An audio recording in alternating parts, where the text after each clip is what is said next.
तो आज हम बना रहे हैं अरबियाँ, हरी मिर्ची कैसे बनती है। तो इसके लिए हमने थोड़ी प्याज ली है, थोड़ी हरी मिर्ची, थोड़ी अजवाइन, थोड़ा जीरा।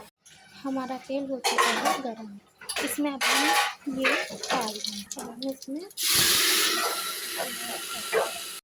थोड़ा सा भून। अब जो हमने हरी मिर्ची काटी थी अब उसे हम अब हम थोड़ी सी हल्दी लेंगे, स्वाद अनुसार नमक। हम इसमें धनिया डालेंगे और इसको चला देंगे। हमारा मसाला अच्छे से भुन चुका है, इसमें अब हम पानी डालेंगे और अब अरबियाँ डाल देंगे।